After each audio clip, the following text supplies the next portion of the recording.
Right, today we're looking at how a steep-sided gorge, a steep-sided valley in the upper stages of a river valley, how is that formed?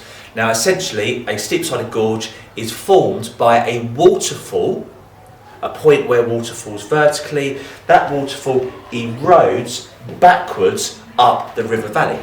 But how does a waterfall erode backwards? Well, firstly, we've got our waterfall here, our side view. So there's the water falling down our waterfall. This rock here, this band of rock, is hard rock. This is softer rock.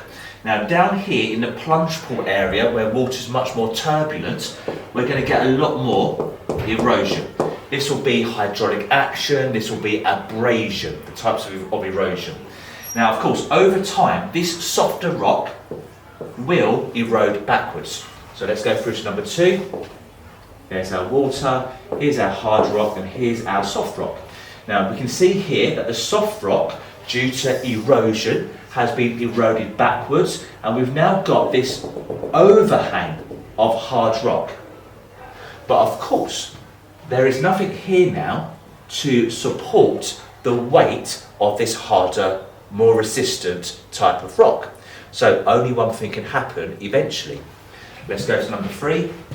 Yep, that's right, so there's our water, here's our hard rock, here's our soft rock. So this overhanging piece of hard rock here has now collapsed due to a lack of support, and therefore the waterfall has now eroded backwards.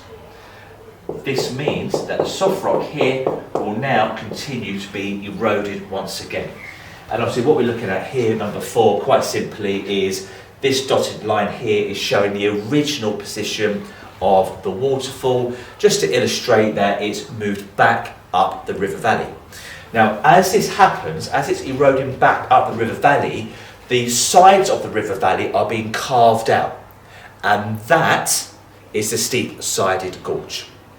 So, in summary, steep-sided gorge found in the upper stages of a river valley. It's formed by a waterfall eroding backwards, and that's how a waterfall erodes backwards. See you in my next video.